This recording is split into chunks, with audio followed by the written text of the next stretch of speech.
Seja bem-vindo, seja bem-vinda à nossa série Transformações. Eu estarei batendo papo com pessoas renomadas aí da fotografia, do audiovisual, pessoas com projetos de vivências e experiências que transformam vidas. Então teremos muitas histórias bonitas e interessantes aí para serem ouvidas. Pega um café, se ajeite na cadeira e vem comigo. Abraço. Salve, salve meu povo! Estou aqui mais uma vez para uma super live que é da série Transformações, uma série que eu trouxe várias pessoas bem legais com conteúdo muito voltado para atividades outdoor ou viagens que transformaram, experiências de vida. Olá, pessoal já chegando por aqui, vamos dar uma olhadinha. Olá, viajar por aí. Oi, bom vê-la aqui novamente, a Ana. Ô, Ana, bom te ver sempre por aqui. Fabiana, no Roberta, Ju, não dá para saber, talvez é Ju.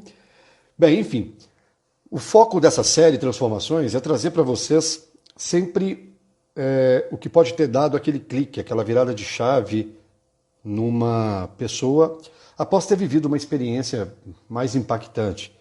Para quem não me conhece, ou não conhece a minha história, eu comecei a minha transformação pessoal, o autoconhecimento, em 2014, quando eu descobri o Caminho de Santiago e fiz ele pela primeira vez.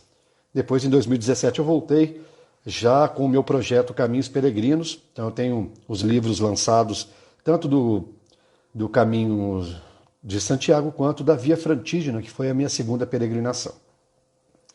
Estou trabalhando em cima dos documentários, que pode ser que virem série, mas isso ainda está nos bastidores, uma discussão ainda sobre esse assunto. Mas hoje é um prazer estar aqui novamente para trazer uma pessoa super bacana, super querida. Deixa eu ver quem está aqui mais. Olá, Denise, bom te ver aqui, Dê.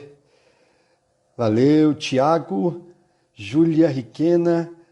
Bem, galera muito bacana por aqui, muito, muito mesmo.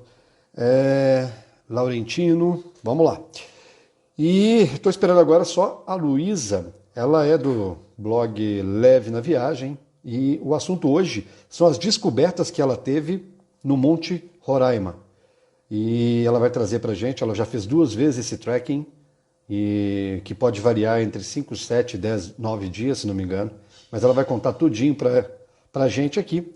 E vamos... Ah lá, chegou... Olá!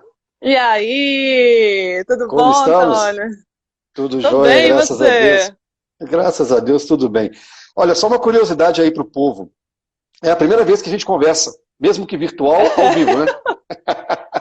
A gente Já não conversou começa nenhuma vez. assim.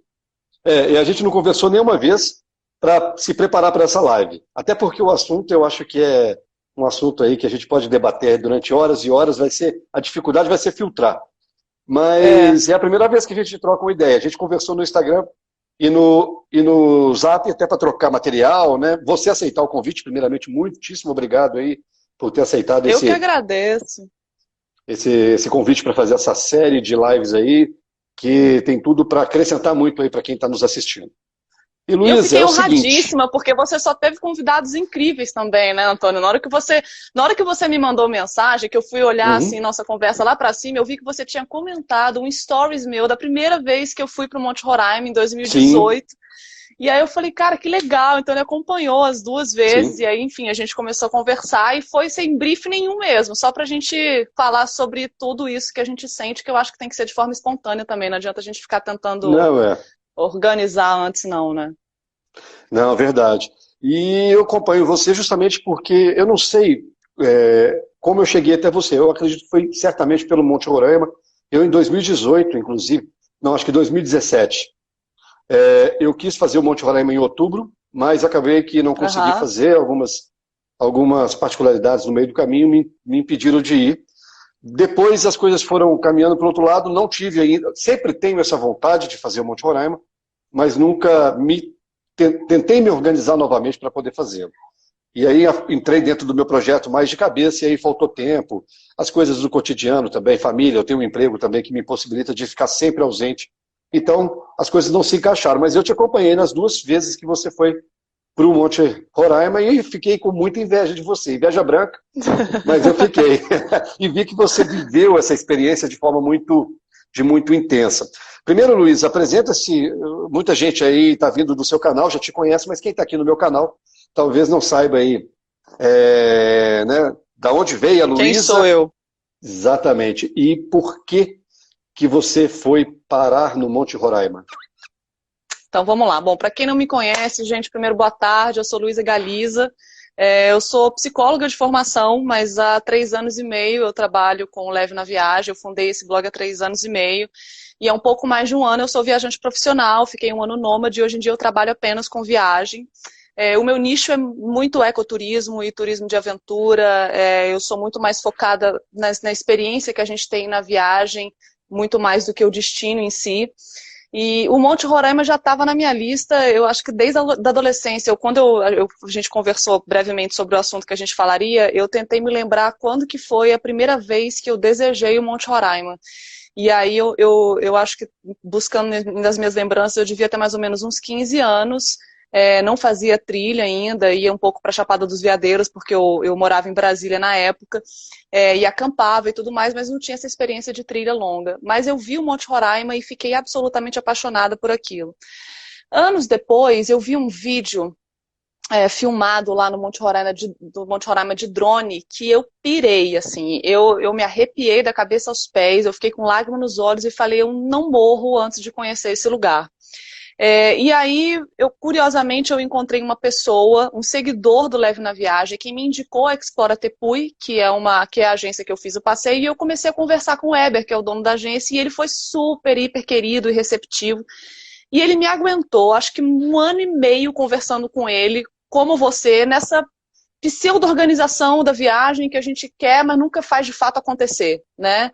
E aí eu fiquei 1 ano e meio conversando com ele, até que em 2018 eu falei, bom, a gente não pode pensar muito, também é uma coisa que vem, assim. Eu falei, eu vou, a gente sempre acha que a gente não está preparada, e fui. E aí fui em 2018 a primeira vez e voltei agora no início de 2019 pela segunda vez. Bom, então me apresentei, já apresentei a história do Monte Roraima. Sim, então, você foi para fazer quantos dias de trekking? E esse 1 ano e meio que você falou que foi para se preparar, ele era exclusivamente por causa da logística, questão de, às vezes, financeira, às vezes preparação física, ou também existia um certo medo de encarar esse desafio? Eu acho que a preparação foi em todos os sentidos. Primeiro, não tinha muita informação, pelo menos eu não achei muita informação que me deixasse confortável na internet a respeito do trekking. Porque eu tinha feito alguns treks anteriormente, mas nenhum de 8 dias, né? Eu fui fazer o de 8 dias, que é o trekking mais intenso, né? Ele abrange, a gente conhece o máximo que a gente pode do Monte Roraima, mas ele é mais intenso. Por que eu digo isso? Porque o Monte Roraima a gente pode fazer uma trilha de 6 dias, que é a menor, a gente pode fazer a de 8, a de 9 e a de 10. A de 8, a de 9 e a de 10, a gente conhece exatamente a mesma coisa. A diferença é que a de 8 dias a gente faz de maneira mais rápida, no sentido, é uma galera que está mais preparada. A de 9 e 10, você tem mais paradas, você dorme, né, mais vezes, então você tem uma slow travel, uma coisa mais lenta. Mas você conhece o mesmo roteiro. E eu acho que tinha um medo, uma ansiedade. Então eu falava muito com o Weber para tentar ver, eu queria tentar ver se eu estava preparada para aquilo. Então, assim, era uma organização. Primeiro para a Venezuela, eu acho que a gente fica um pouco com o pé atrás, porque sempre tem questões na fronteira. E a gente passa por terra, né, da divisa do Brasil com a Venezuela para poder ir para o Monte Roraima. Tinha essa questão. Tinha a questão do preparo físico, que me dava muito medo. 8 dias caminhando com 15 quilos nas costas, eu nunca tinha feito isso na minha vida. Tinha o preparo mental também, que eu falei, sei lá, vai que de repente tem um treco lá, um surto que chora e falo, gente, chama um helicóptero que eu não aguento mais. É óbvio que tem alguns medos ali, né? E por uma questão de logística também. Eu também, na época, em 2018, eu trabalhava ainda no serviço público em Brasília, eu não estava totalmente trabalhando só com o Leve na Viagem, então tinha uma logística de data, de tempo, enfim. Então eu acho que teve uma série de receios, não é uma viagem de 1 semana na praia. Né? Não é uma semana de ecoturismo, não é uma semana na cidade em Madrid. Então é 1 semana caminhando, são 100 quilômetros. Então é toda uma preparação, tanto mental, quanto física, quanto emocional, que precisa ter para ir. E, então eu acho que esse tempo de conversa com a agência foi justamente para me sentir. E eu acho que quando eu me senti, falei, olha, quando eu percebi que de fato eu nunca me sentiria totalmente preparada, eu acho que foi esse time também, né? A gente fica achando que vai ter um momento ideal, que eu vou estar bem fisicamente, que eu vou estar num ritmo bom e tal. Quando eu descobri que eu não teria esse tempo, aí eu falei, cara, eu tenho que ir do jeito que eu tô e eu vou fazer acontecer porque eu dou conta. E aí foi que mudou e eu falei assim, eu vou. E fui. Show de bola. Quando eu fui para o Caminho de Santiago pela primeira vez também, eu precisei de 8 meses para poder pensar. Eu fiz o primeiro de bicicleta. E, então foram 14 dias até Santiago de Compostela e depois eu fui para Finisterra, que é um caminho que começa em Santiago. É o único que começa em Santiago e a gente vai ali para Finisterra, onde tem o Cabo de Finisterra, que é onde era o fim do mundo antigamente. Então foram 16 dias. Então eu precisei de mais ou menos uns 16 dias, uns 8 meses para estipular esses 16 dias, até porque tinha muita cultura envolvida, muitas histórias para poder ser absorvidas. Então a gente precisa de um tempo, né? Só que é o seguinte, é o que você falou, nunca estaremos da forma que a gente quer. Isso para tudo. Não adianta. Para tudo. Até porque eu acho que essa emoção de faltar algo é o que impulsiona a gente a falar, cara, vamos para ver o que dá. Porque isso gera muita autoconfiança. Então é um processo que você vai adquirindo com o tempo, a partir do momento que você vai se entendendo, você vai vendo que é possível você ir sem estar totalmente preparado, e o totalmente preparado acaba sendo uma ilusão, um pouco de utopia. Exatamente. Né? Exato. Isso, assim, como você falou em tudo na vida, até uma questão para ser mãe, para ser pai, para uma mudança de emprego, nunca a gente está preparado, né? Então, quando você encara essa realidade, você fala, eu vou, aí as coisas mudam. Eu acho que o que eu recebo muito de dúvida do Monte Roraima é falando assim, nossa, porque eu tive uma vida de atleta, eu fui nadadora durante um tempo, eu estou sempre praticando exercício físico, eu nado hoje em águas, em mar aberto. Então as pessoas, eu acho que elas idealizam também, né? Então acham que, por exemplo, a Luísa do Leve na Viagem tem uma puta preparação, ela já tem uma super experiência. Na verdade não é nada disso, na verdade eu tenho os mesmos medos que todo mundo, não sou pelo contrário, não tenho uma puta resistência, mas eu acho que a grande preparação para fazer isso ela é mental, muito mais do que física. Absolutamente, exatamente. Não tem a menor dúvida. Você pega e faz, né? O que muita gente espera. Porque muita gente não tem, seja por um motivo ou outro, fica sempre procrastinando uma decisão de fazer algo que só vai fazer bem a pessoa. Isso em todos os aspectos, né? Desde uma mudança de emprego, como você falou. Mas pegar, pensar, acreditar que é possível fazer e fazer, isso são poucos. Para quem não segue a Luísa, que está do meu perfil, dá uma passada lá. São fotos incríveis. Você sempre... Porque eu ia fazer essa pergunta. Suas fotos são muito legais. Muito legais mesmo. Obrigada. Quando você foi para o Monte... Não, muito. São sensacionais, são lindas. Quando você foi para o Monte Roraima pela primeira vez, porque agora na última vez você foi com um grupo, né? Você organizou esse grupo. Isso. Como que é essa questão da fotografia? Sempre tem alguém com você que tira essas fotos para você? Então você, quando sai da sua casa, você já sai, vamos dizer assim, de certa forma acompanhada? Ou você foi sozinha e lá você encontrou um grupo que você se juntou a esse grupo e fez a sua aventura? Como é que é isso? Tá. Primeiro, eu tenho uma dificuldade live que eu quero mandar beijo para todo mundo que eu vou vendo aqui. E a gente vai dar pausinha, depois a gente vai voltar. A gente volta ali chamando. Eu também acho interessante fazer isso. Vai só passando aqui. Acabei de ver a Babi aqui. Babi, um beijo enorme. Bom, a primeira vez que eu fui para o Monte Roraima, eu fui com uma amiga que ela que me colocou um pouco no mundo do trekking. Eu sempre fui do mundo da trilha e do ecoturismo. E aí a gente fez o primeiro trekking que eu fiz na vida foi em Machu Picchu, há uns bons anos atrás, que eu não sabia nem o que era trekking direito. Voltei, assim, acabada, destruída, sem todas as unhas do pé, e não tinha noção de nada. Isso, sei lá, 15 anos atrás. E aí depois eu fiz alguns, que foi justamente com essa minha amiga, que eu cheguei para ela e falei assim, olha, eu preciso muito pro Monte Roraima, vamos comigo? Ela nunca nem tinha ouvido falar do Monte Roraima. E ela foi, engraçado que essa história é engraçada. Um mês e meio antes de ir para o Monte Roraima, ela organizou uma viagem para a gente subir o Pico Paraná, que está, obviamente, no Paraná. E eu não sabia nada sobre o Pico Paraná. E era um ida e volta no sábado e no domingo. E eu fui E a gente passou um perrengue, assim, horroroso. Eu saí de lá traumatizada, a gente não conseguiu terminar, foi muito complicado. A gente pegou um tempo horrível, chegou a ser muito perigoso mesmo. E aí ela deixou comigo para organizar a viagem do Monte Roraima, então ela não sabia nada. Quando a gente estava passando a fronteira, eu falei assim, Raquel, você trouxe a sua carteira de identidade? E ela falou assim, não, eu trouxe minha carteira de motorista. Por que eu preciso da carteira de identidade? Eu falei, Raquel, a gente vai atravessar a fronteira. A gente está indo para outro país? Eu falei, cara, eu não tô acreditando. Aonde você estava até agora? Por sorte, a gente não precisou passar pela Polícia Federal, porque estava um caos na fronteira, e a gente passou para Venezuela. Bom, então eu fui com essa minha amiga, e ela tinha acabado de começar um blog, então ela também já tinha uma certa noção de foto. Então, quando eu viajo com alguém, essa pessoa já tem, geralmente já sabe como é que eu gosto da foto, mas eu sempre oriento, porque muitas vezes eu viajo sozinha e poucas vezes eu viajo com fotógrafo, é só quando de fato é um trabalho grande, né, de alguma empresa que aí contrata também um fotógrafo e tudo mais.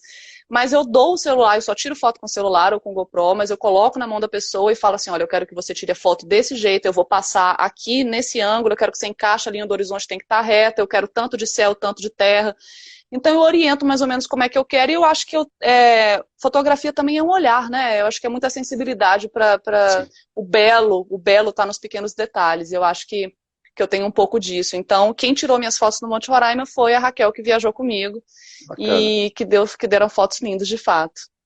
E agora, inclusive, nessa minha segunda ida, eu acho que é até legal falar, as fotos eu acho que elas estão muito mais bonitas, porque um ano a mais de trabalho com foto, obviamente, me trouxe mais conhecimento e fez com que essa segunda ida para o Monte Roraima tivesse fotos ainda mais bonitas. O Monte Roraima é para qualquer um? Ou não? Você tem que ter um preparo mais específico e você não pode ser uma pessoa com um nível nem pequeno de sedentarismo. Ou se for fazer em 10 dias, por exemplo, ou mesmo de 6 dias, que eu acredito que o de 6 dias também deva ter uma quilometragem menor. As pessoas podem fazer ou tem alguma coisa que limita? Não, eu não acho que sejam para qualquer um. Querendo ou não, são 100 quilômetros, mesmo que seja em 10 dias, é puxado. Né? Eu acho que há maneiras de transformar esse trekking em um trekking um pouco mais leve. Primeiro é fazendo de 10 dias, então você tem um espaço maior para você desbravar todo o roteiro. Segundo, é contratando um carregador para ser responsável para carregar a sua mochila, para você não ter que carregar aqueles quilos que, querendo ou não, ajuda psicologicamente você saber que você não vai ter que carregar a mochila com você. O grande medo das pessoas também é, eu não vou dar conta de carregar a mochila. E eu sempre digo que a mochila, em primeiro lugar, é interessante porque você ressignifica toda a questão do apego, né? E você transforma tudo que você precisa em 8 dias na sua casinha, que é a sua mochila. Então você começa a ter uma relação diferente com tudo aquilo que você tem, que de fato você precisa. Quando você coloca a mochila nas costas e você começa a trilha, nas primeiras horas, você sente um cansaço, uma dor no ombro, uma coisa meio esquisita que você está estranhando, mas logo depois aquilo passa a ser parte de você. É como uma tartaruga com casco, você não fica fazendo o trekking pensando na mochila, porque a mochila já é você. O seu ponto de equilíbrio muda. Então, eu tento dizer para as pessoas que eu acho que o fato de você carregar a mochila faz com que você se sinta ainda um poder ainda muito maior, porque você foi capaz de carregar tudo que você precisava contigo. Mas eu acho que você colocar um carregador para carregar a sua mochila, se você não tiver um preparo ou tiver com muito medo, isso pode ajudar tanto fisicamente quanto psicologicamente. Mas eu queria ressaltar uma questão que me surpreendeu muito. Como você bem disse, essa segunda vez que eu fui para o Monte Roraima, eu fiz uma expedição. Então, para quem não sabe, o Leve na Viagem, que é o meu canal, às vezes eu faço expedições, ou seja, eu chamo pessoas que me acompanham para viajar comigo e ter as experiências que eu tenho. Eu tenho uma experiência de turismo de base comunitária, do ecoturismo, do trekking, do turismo de aventura, que são experiências sempre muito intensas, né? E aí eu abri, porque o Monte Roraima, quando eu fui a primeira vez, deu um resultado altíssimo, as pessoas ficaram curiosíssimas e me surpreendi muito, com muitas pessoas falando assim, Luísa, eu nunca tinha ouvido falar nesse lugar, mas depois da sua viagem eu não consigo mais imaginar a minha vida sem ir para esse lugar. E eu fiquei tão encantada com isso, porque eu acho que nenhum blogueiro foi de fato lá para mostrar o dia a dia. Porque imagina, eu fiquei 8 dias desconectada, eu fiquei 8 dias produzindo material e separando em pastas. stories do dia 1, fotos do blog do dia 1, fotos do Instagram do dia 1. Então você vai organizando tudo para quando o sinal voltasse para que eu pudesse postar. Então as pessoas ficaram muito encantadas com toda a emoção e sentimento nessa viagem. Quando eu chamei para a expedição, que foi a segunda, teve uma procura altíssima. E o mais legal, Antônia, é que foram pessoas comigo, desde pessoas que tinham experiência com trekking, com ritmo bem bacana, quanto pessoas que não tinham experiência nenhuma com trekking. Tinha acho que 2 ou 3 pessoas que nunca tinham acampado na vida e foram fazer o trek do Monte Roraima.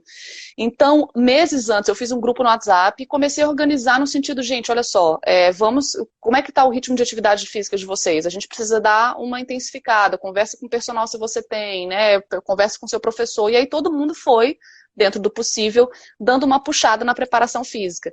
E quando a gente chegou lá, estava todo mundo com medo, gente com dor de barriga, todo mundo achando que eu não ia dar conta e tudo mais. Mas, cara, a gente chegou lá e quando a gente terminou, e você imagina pessoas que nunca tinham feito um trek, então nunca tinham montado uma barraca. Andaram 100 quilômetros com mochila nas costas, uma ou outra acabou desistindo e pediu no meio da trilha para carregador levar a mochila, mas todos conseguiram. É muito delicado eu responder a sua pergunta dizendo que Monte Roraima é para qualquer um. Porque é puxado, não acho que seja para qualquer um. Você tem que ter um mínimo de condicionamento físico. E eu acho que, como a gente já disse, mais do que condicionamento físico, você tem que ter força de vontade. E determinar que você é capaz de fazer aquilo e que você vai fazer. Porque o seu corpo, ele obedece à sua mente. Então, tem muita gente que acaba tendo um preparo físico interessante para poder fazer, mas o mental não deixa. Ela se desorienta com algumas dificuldades que podem acontecer no caminho. E pode acontecer um mau tempo, uma chuva muito intensa e forte. Então as pessoas, às vezes, elas se desequilibram, mesmo tendo um preparo físico. Então, é uma combinação aí de mente e corpo. Vamos dar uma olhadinha aqui no que o pessoal está falando, então? Vamos, eu estou vendo várias perguntas aqui. Vamos lá. Eu já vi uma rapidamente, então, se você me permitir, eu estava falando da questão das fotos. Sim. E tinha uma pessoa perguntando como é que a gente carrega, né, as fotos. Eu levo o celular, eu levo o carregador portátil, então eu acho que eu levei 4 ou 5 carregadores para poder carregar a minha GoPro e o meu celular. E tentava não deixar elas no frio, porque quem não sabe, o frio gasta mais a bateria, né? Então eu não dormia, por exemplo, com o celular solto na barraca, porque amanhecia todo gelado, né? Então eu levei carregador e tentava deixar sempre no quentinho. Ótimo. Muita gente, eu tô... Você levou o notebook para separar as fotos? Não tem como levar notebook, porque é mais um peso, né? Imagina, eu tô levando toda ali... Tem gente que vai fazer trek que quebra até escova de dente para que elas fiquem menor e diminua o peso do cabinho da escova de dente. Então, quando você começa a fazer trekking, você ressignifica toda a sua questão do que você realmente precisa. O notebook é absolutamente inviável. Então, era tudo no celular mesmo. Olha aqui, ó, Clício Francisco falou: eita, saudade das viagens que vocês nos oferecem, com imagens lindíssimas. Obrigada, Clício. Vamos lá. A gente também está com saudade, né, Antônio? Com certeza. Eu ia para o Japão agora fazer a rota dos 88 templos budistas, terceira etapa do meu projeto. E abril, maio do ano que vem é a Marcha do Sal na Índia. Então uma coisa acabou atrapalhando a outra, então assim, eu tô... Olha lá, Atos FC. Eu já fui e a Luísa registrou de forma muito autêntica. Uma Mulher das Nações, todo mundo fazendo carinho, o livro. Ô, Michele, brigadíssimo. Ainda bem que você curtiu o meu livro. Brigadão mesmo. Fica gravado, vou deixar 24 horas. O preparo mental é fundamental, a Luísa falou sobre isso, 100 quilômetros. Nunca achamos que estamos prontos, exatamente, só o personal. A força vem da mente, e exatamente aqui a galera está comprando mesmo a ideia e a gente está passando. A Paty Ribeiro está perguntando. Pode falar, desculpa. A Paty Ribeiro, ela perguntou aqui qual trekking que a gente considera mais difícil, o Circuito W da Torres del Paine ou o Monte Roraima. Olha, você já fez Torres del Paine, Antônio? Não fiz. Ainda não. Eu não sei dizer, são trekkings bem diferentes, né? O Circuito W ele foi bem complicado, mas é porque eu acho que eu não estava preparada nem mentalmente, nem fisicamente. Então, para mim, foi muito desafiador. Então eu acabei achando mais difícil que o Monte Roraima. O Monte Roraima tinha uma ligação afetiva já muito grande, então eu fui com o coração aberto, eu cheguei lá, assim, até desculpa, mas eu costumo falar que foi orgasmagórico, assim, eu já cheguei já no ápice do negócio e para mim foi uma experiência transcendental. Então eu achei Torres del Paine talvez um pouquinho, o circuito W um pouquinho mais puxado. Qual foi a primeira descoberta que a Luísa teve no caminho do Monte Roraima, da primeira vez que foi? O que ela, num determinado momento, ela sentou e falou, meu Deus, que experiência mágica que eu estou vivendo nesse lugar. Teve isso? Claro que teve. Nossa, me deu vontade de chorar. Eu acho que... Me conta a primeira. A primeira pode ter outras bem impactantes, ou até mais. Mas eu acho que a primeira, quando a gente se move para uma coisa que, né, a gente espera muitos anos e a gente tem aqueles primeiros contatos, aquele primeiro contato com algo que realmente toca fundo, cara, a gente não consegue ter até controle das nossas emoções, né? E a gente, assim, a gratidão, ela parece que salta de dentro da gente. Então, conta pra gente aí qual foi esse momento. Nossa, exatamente isso que você falou, Antônio. Eu me lembro como se fosse ontem, que foi a primeira vez. Eu fiz até um vídeo e estava revendo esses dias e eu estava caminhando no primeiro dia. A gente passa 2 dias caminhando numa trilha que a gente está o tempo todo vendo ela reta, sentido base do Monte Roraima. E aí, depois quase no final do primeiro dia, eu estava olhando para aquilo e eu estava andando sozinha e eu fiquei tão emocionada porque eu olhei e falei, eu não estou acreditando que eu estou aqui. E aí eu me vi realizando um sonho que eu sonhei anos atrás e que eu achei por um instante que não seria possível realizá-lo, porque era tão distante para mim fazer aquilo, eu não sabia nem do que se tratava o trek do Monte Roraima. Depois que eu vi do que se tratava, eu fiquei morrendo de medo e de repente eu estava ali. E aí eu fiz um vídeo falando assim, gente, eu não estou acreditando que eu estou indo até lá, porque durante tanto tempo isso aqui me causou tanto medo, e na verdade eu estou nesse caminhar para ir para lá e eu só estou conseguindo sentir tesão.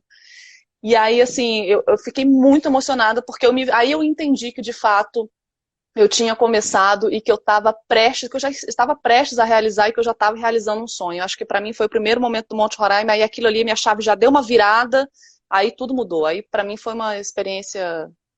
não tem adjetivo.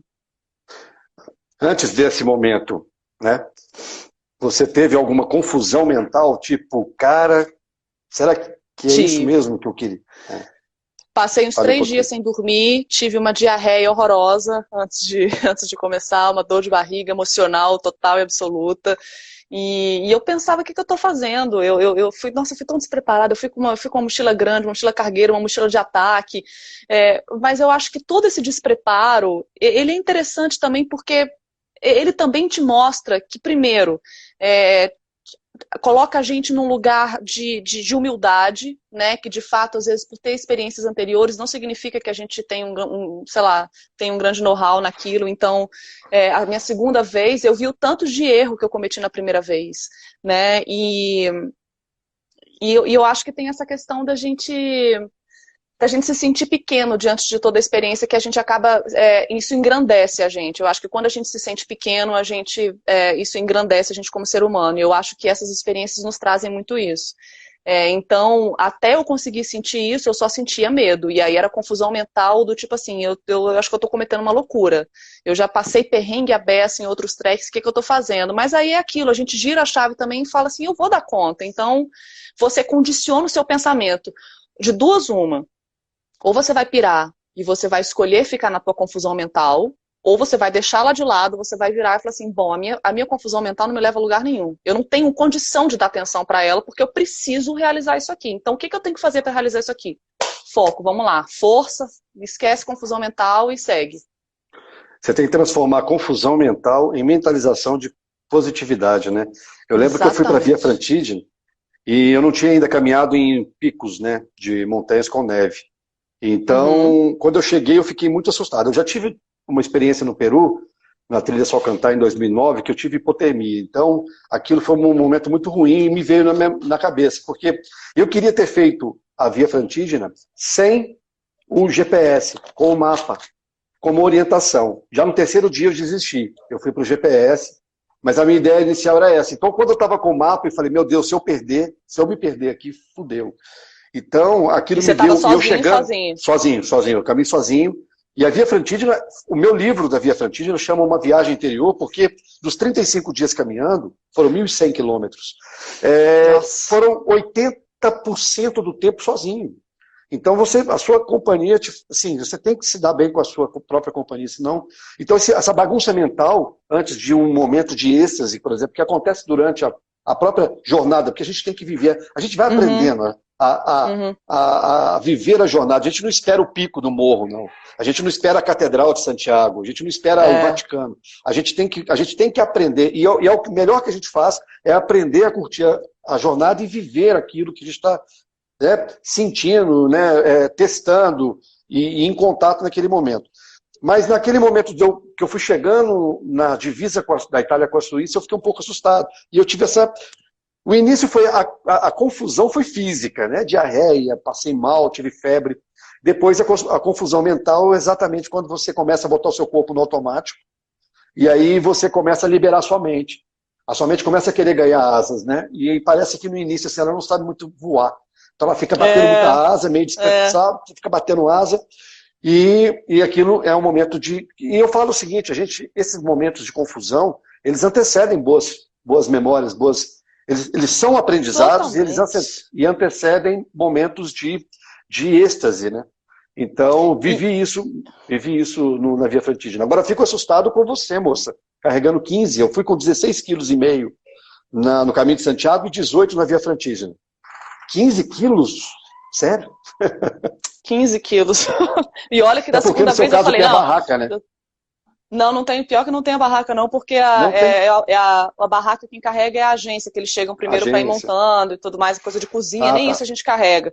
E da segunda vez que eu fui, eu pensei que carregaria menos, justamente por ter conhecimento, ainda foi mais pesado, mas aí também já entrei na cabeça com uma coisa desafiadora, do tipo assim, eu sou foda, eu vou conseguir carregar isso.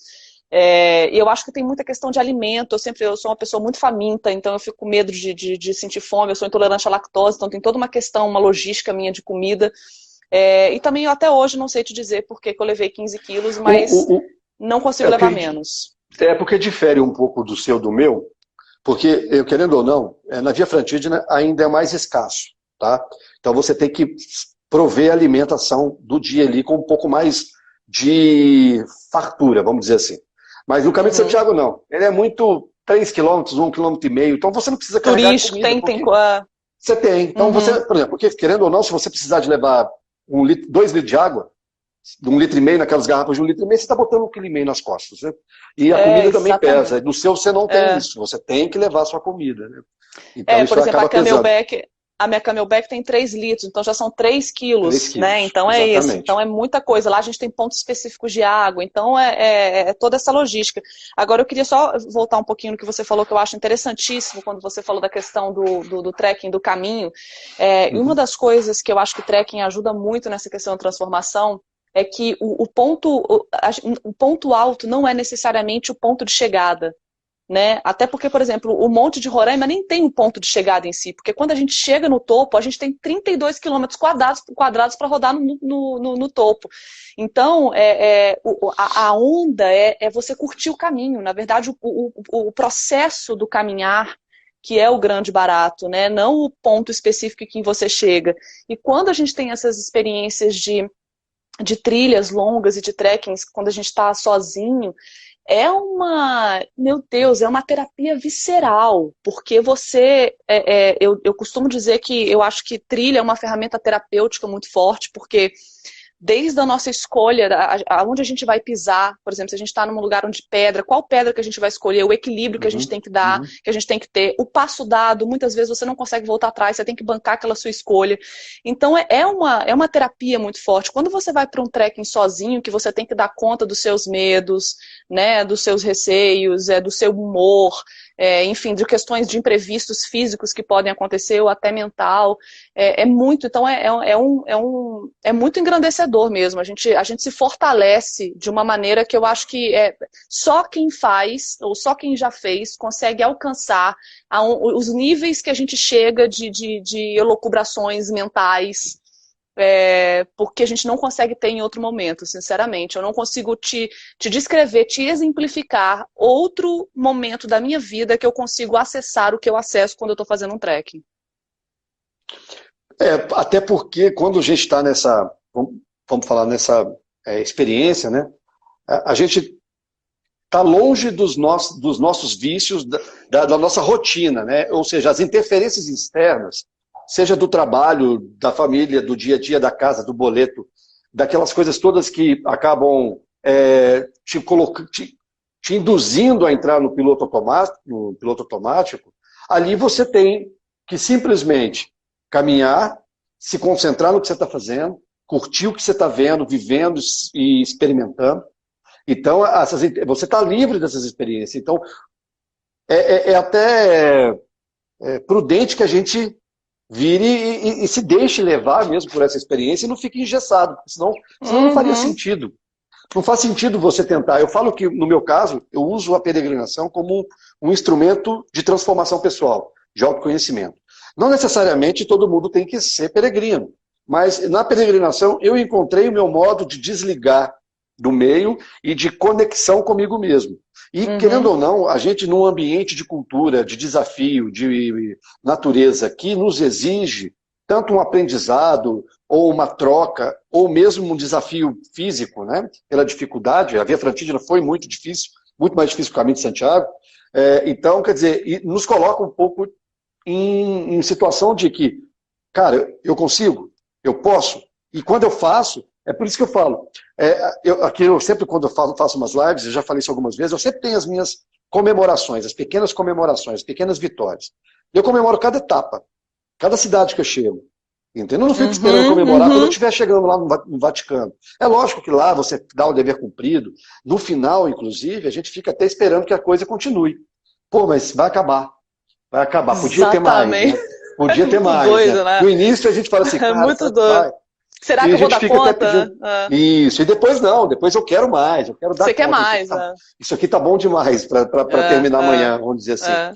Então é isso, a gente curte. E a gente curte esses desafios. Por exemplo, no Caminho de Santiago eu tive um problema muito sério com bolhas, né? Mas aí as pessoas até me perguntam assim, eu vou até te fazer essa pergunta para o Monte Roraima. Tênis ou bota? Eu sou da bota. E bota para mim é tudo, porque eu sou corredor de montanha, então eu faço ultramaratona. Nesse caso é tênis. Mas para peregrinação, eu uso bota. Primeiro porque eu me sinto mais seguro, então eu fico mais confiante. É o primeiro ponto. O segundo que eu acho que tem alguns momentos, alguns locais, que você pisa muito em galho, tem que quebrar, eu já vou meter no pé e já vou quebrando. Aí eu falo, mas existem duas coisas que são necessárias para que você tenha o mínimo de problema com bolha, por exemplo, ou um problema nos pés. A primeira é um bom calçado. Um calçado bom, que seja aquilo que te dá confiança, que esteja macio para os seus pés, de acordo com os seus pés. E o segundo é prudência. Você tem que ser prudente. Não adianta, não existe bota no mundo que vai fazer você não ter problema se você ultrapassar os limites que você tem. E no Caminho de Santiago eu achei assim, eu corro 60 quilômetros, eu vou caminhar 40, cara, não vai dar. Aí dava bolinha, eu falava, vai com bolha mesmo, e vai tocando, e vai surrando a bolha. Quase eu coloquei o meu projeto a perder por conta de bolha. Eu tive uma bolha dentro da outra que deu um processo de inflamação tão grande que acabei... Aí tem várias histórias, né? Não vou me alongar aqui, pelo caminho de salvação, inclusive. Mas eu quase botei um projeto a perder justamente porque faltou prudência. Como é que é? Você vai de tênis, de bota, e você já teve alguma hora que você falou, cara, errei a mão. Passei do meu limite. Isso, na verdade o nosso pé é o que está fazendo o que faz o nosso projeto acontecer, o que trek acontecer, né? Se acontecer alguma coisa com o nosso pé, ferrou. A gente pode quebrar o dedo, quebrar o braço, ter um negócio no pescoço, mas o pé, se acontecer alguma coisa, pode de fato acabar com qualquer trekking. Eu também sou totalmente da bota e demorei muito para entender e para achar uma bota de fato boa. Então eu já perdi muita unha, não está escrito no gibi. Inclusive Torres del Paine eu fui com uma bota que não era boa o suficiente, ultrapassei meus limites também e não consegui fazer totalmente o circuito W, tanto por um compromisso que eu tinha posteriormente, mas também porque eu não conseguia mais caminhar. No final eu já estava querendo andar de bananeira porque cada passo parecia que ia dilacerar o meu pé. Depois eu achei uma bota muito boa para a caminhada da Salomon e acho que é fundamental também, porque uma bolha e uma meia também boa, né, Antônio? Que se você coloca uma meia que não é legal também, ou se você transpira demais, deixa o seu pé molhado, ferrou. uma bolinha ali, o negócio pode ficar lá na expedição. Teve a Marcela, que foi comigo, ela teve uma bolha de sangue que eu juro, era do tamanho do calcanhar dela. Uma coisa horrorosa. A minha virou uma bolha de sangue, as peles foram soltando. Eu uso uma bota, cara, que é de uma empresa, inclusive, que é minha patrocinadora da Marluvas, que é sensacional. Eu me adequei perfeitamente a ela. Agora, você acredita que a meia... Olha, eu vou dar uma olhada, porque eu tô querendo comprar outra bota, hein? Pode olhar, porque é muito bacana. Para mim, esse funcionou muito. E a meia é uma coisa que eu nunca me preocupei. Você acredita nisso? Nunca. É mesmo? Sério, nunca. Nossa, pra mim uma meia sem costura, mais acolchoada, faz toda a diferença. Nada, para mim qualquer meia eu sempre usei. O que eu faço é o seguinte, quando eu paro para poder fazer uma alimentação um pouco mais demorada, eu tiro a bota e tiro a meia e deixo meu pé secar.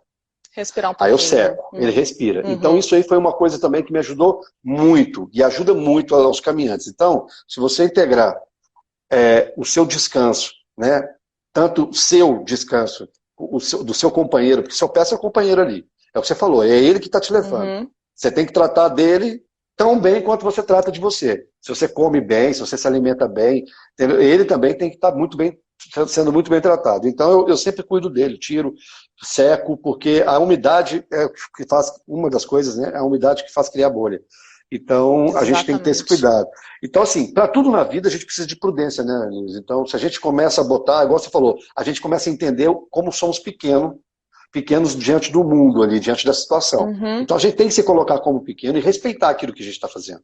Respeitar uma trilha, respeitar um caminho, respeitar, sabe, aquilo que você está vivendo ali, em termos de, não, sou mais que aquilo, eu posso mais do que, não vai com esse pensamento, porque a chance de você quebrar a cara, ela é muito grande. E aí você pode estar botando, talvez você não tenha um projeto igual eu tenho, você tem, mas às vezes você está vivendo uma experiência que quando você sabe, vai poder voltar para essa experiência novamente. Então você vai desperdiçar por pura arrogância, né?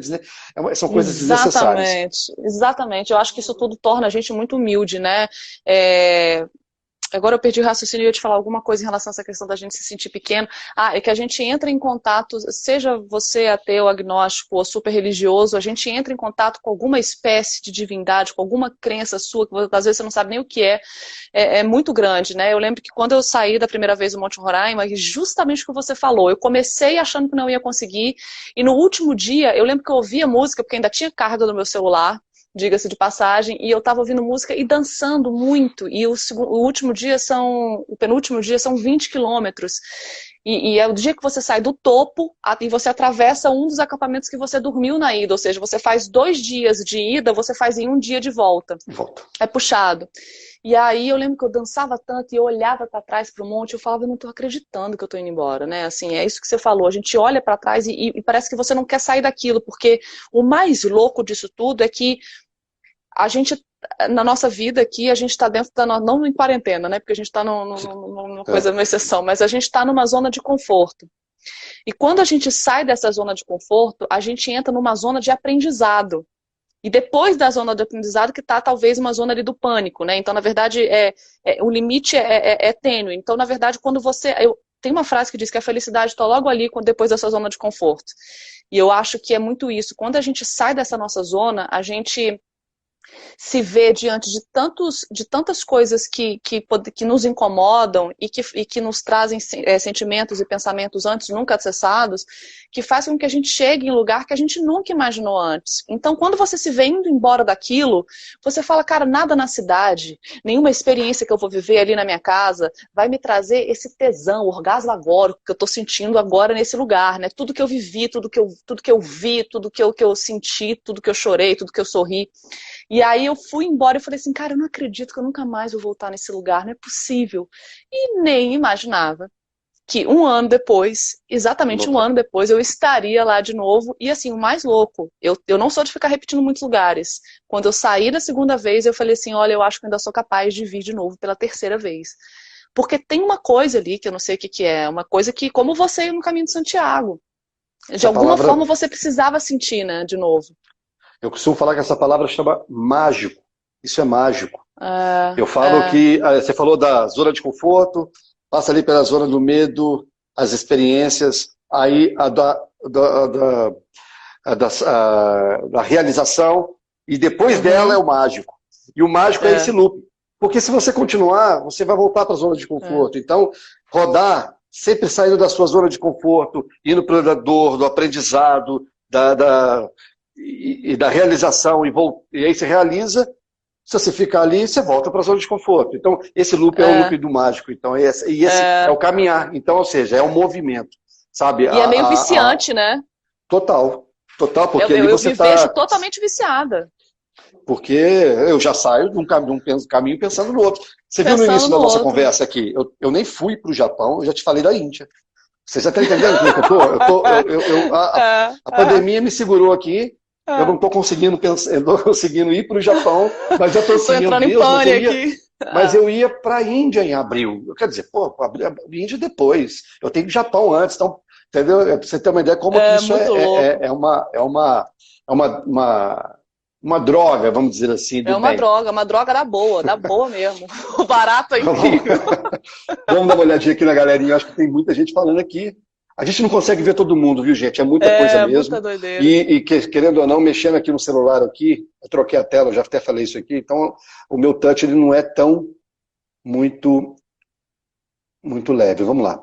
Places e tal, como faz para pedir carregador? Fala aí, enquanto eu vou procurando aqui, como que você pede o carregador? Ele já anda do seu lado? Ou você tem que encomendar antes de ir? Não. Porque como a gente contrata uma agência, então já tem uma série de pessoas que estão nesse bando dessa agência. Então tem desde a pessoa, por exemplo, é tanta coisa para falar, nossa senhora.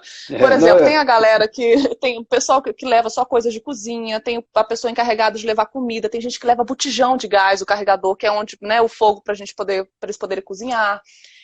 Tem os carregador da barraca, tem o carregador de dejeto, ou seja, todo o cocô que a gente faz lá, a gente não pode enterrar, porque senão a gente contamina o ambiente. Você imagina, hoje o Base Camp do Everest chegou um momento que virou uma grande merda, né? Porque todo mundo vai fazendo cocô ali e o negócio, enfim.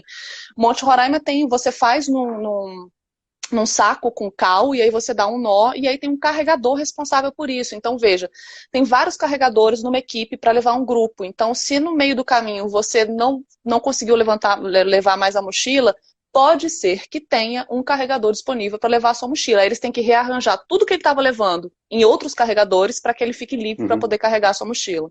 Então, existe sim a possibilidade, mas também pode não existir. Então, só o personal falou, seu lixo você traz com você. Foi o que você acabou de falar. A Gaúchas, cadê? Deixa eu só ver aqui. Eu até passei por ela aqui. A Gaúchas Mundo Afora. Ela falou sobre carregar 10% do peso corporal.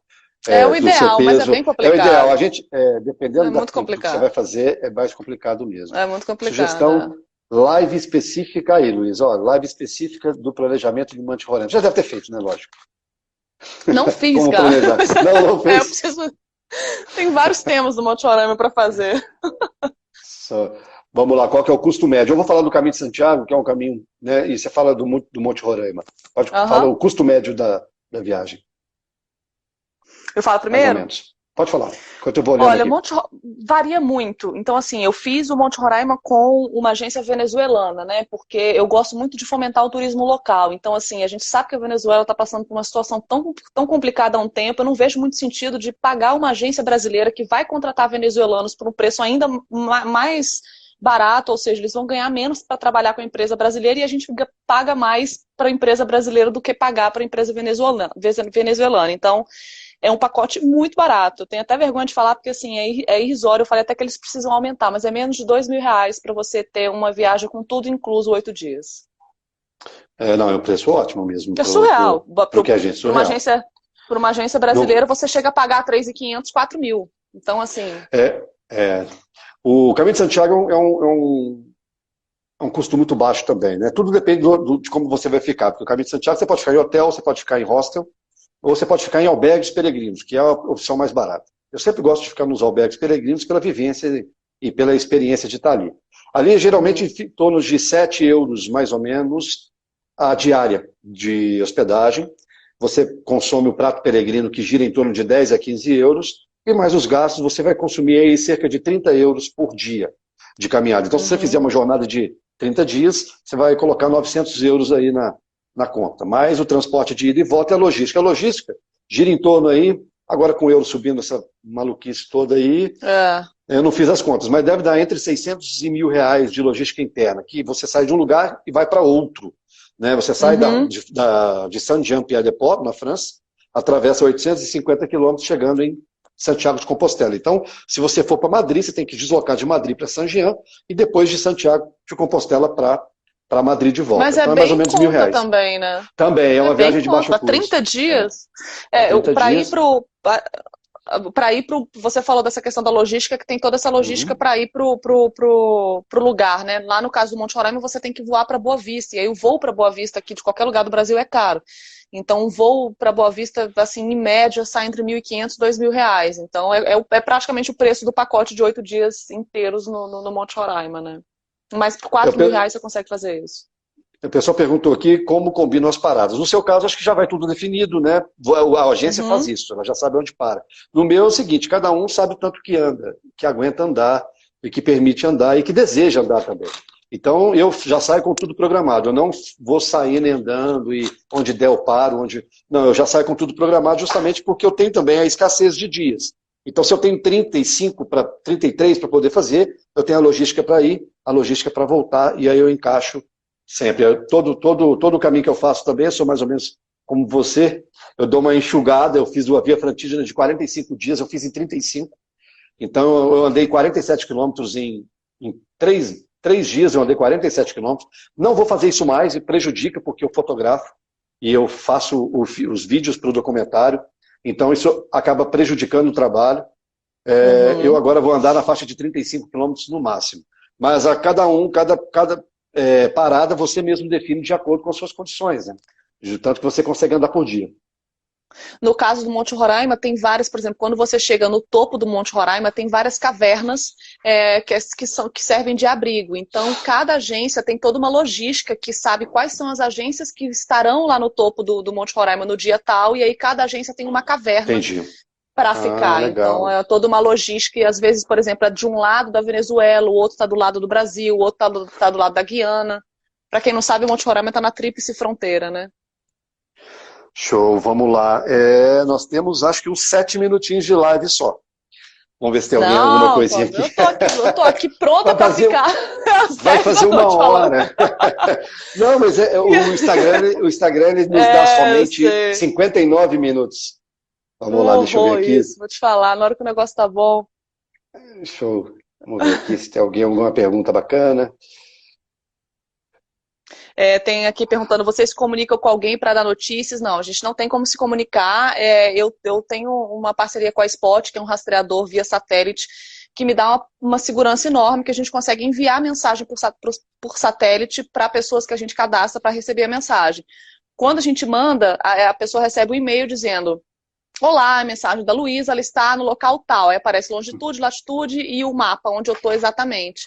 E também ele me ajuda caso aconteça algum imprevisto ou alguma coisa de perigo ou probabilidade de morte, eu posso pedir resgate.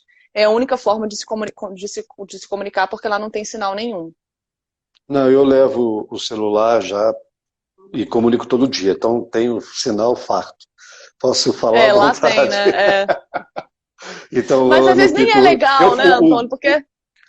eu geralmente, o que acontece? Tem um fuso horário de 5 horas, né? Eu geralmente tirava amanhã, aproveitava para, né, que eu já estava caminhando enquanto todo mundo dormia, então eu geralmente fazia amanhã de silêncio, sabe? Eu evitava, porque no caminho de Santiago são muitas pessoas caminhando. Só para você ter uma ideia, em 2018 foram 337 mil pessoas que fizeram do ano inteiro. É muita gente. Então você tem como conversar com as pessoas o tempo todo. Então eu tirava amanhã para ficar mais em silêncio, procurava ficar e bem sucedido nesse aspecto. Lógico que não dava para fazer todos os dias, mas eu tinha, então, numa peregrinação dessa, você tem contato, sim, com a família, no caso, né, com as pessoas que você quer falar aqui na... são bem diferentes, né? Uma é no meio do mato, a outra ali entre cidades, né? Vamos lá, magia, a família precisa comunicar. Show. Luísa, a segunda vez que você foi, alguma descoberta que não tinha ainda acontecido na primeira? Muitas. Tanto pessoais quanto de paisagens, né? Na primeira vez que eu fui, eu peguei 90% do tempo fechado E a gente fica à mercê do tempo, né? Então, quando você está numa montanha, o clima de montanha por si só já é muito instável. Então, eu passei praticamente a primeira vez o tempo inteiro dentro de chuva, né? Dentro da nuvem. Então, eu não vi vários pontos lindíssimos. E aí, dessa segunda vez, eu fui e pensei, nossa, tomara que eu consiga ver, porque eu sei que tem lugares maravilhosos. E aí, eu tive a sorte de só pegar dias incríveis. Então, a gente teve dias, assim, de literalmente estar na beira do abismo e ver a Amazônia brasileira de um lado, enquanto o arco-íris do lado da Guiana, enquanto, sabe, é uma coisa surreal, você transcende, você vai para outro mundo. E aí, obviamente, pessoais também, porque você está vivendo aquilo tudo de novo. Então, é tanto uma questão nostálgica e saudosa, quanto uma questão também nova, né? Muita coisa junto e misturada. Então teve novos acessos à Luísa aí. Nossa, nossa. E eu acho que só para finalizar esse ponto, eu acho que o fato de levar pessoas que eu também não conhecia, né, foram Bem a tocado. responsabilidade que você tem, não que a responsabilidade seja minha, porque tem uma agência contratada para nos levar, né? Mas são pessoas que me acompanham e que têm uma expectativa ali, né? Então eu tenho que dar conta dos meus medos, do meu cansaço físico, do meu cansaço mental e das 13 pessoas que estavam comigo que eu nunca tinha visto na vida. Então foi um puta desafio. Eu conversei com o Andrei na sexta-feira e num determinado momento eu lembrei dele que ele levou umas fotografias que ele tinha tirado num projeto solidário que ele tinha feito. Ele levou depois, posteriormente, essas fotografias. Então, ou seja, que aquela emoção de encontrar essas pessoas para entregar uma fotografia que ele tinha tirado de uma outra época era muito emocionante para ele. Então, para você ver que essas pessoas também vibraram, se conheceram, se conectaram com elas mesmas, puderam ter assim, uma experiência de autoconhecimento delas, isso acaba resvalando no seu próprio jeito de lidar com tudo, né? Porque você, de certa forma, proporcionou aquilo para as pessoas que estavam com você. Exatamente, eu acho que o tempo está terminando, eu só vou terminar com uma frase que eu ouvi de uma seguidora que ela falou o seguinte, Antônio, que foi assim, ela dilacerou meu coração, que eu falei, meu Deus, a gente chegou no topo, ela chorando muito, ela falou assim, Luísa, a única coisa que eu já senti parecido na vida com esse momento agora foi o nascimento do meu filho. Aí eu caí, falei, nossa... Demais. Muito bom. Não, a gente desaba. A gente desaba com as emoções que a gente vive e que as outras pessoas também que estão do nosso lado também. Luísa, olha, eu queria agradecer muito aí a sua disponibilidade, o seu aceite aí por bater esse papo comigo. Eu acho que todo mundo aqui, pela participação, as pessoas gostaram bastante. Vamos ver se uma outra hora a gente abre mais um assunto, abre mais uma porteira aí para novas discussões aí sobre o inusitado. Vamos falar. Exatamente. Travou? Muito obrigada, Antônio. Travou aqui, você está me ouvindo? Bem. Travou agora. Voltou? Voltou e não voltou. Ah, Antônio, logo na despedida. Faltando 1 minuto, internet. Pronto, acontece. Voltou. Não, tá travando de novo. Travou de novo. Agora a sua voz está vindo. Mas obrigada, Antônio, pelo convite, viu? Mais uma vez. Eu agradeço, gente.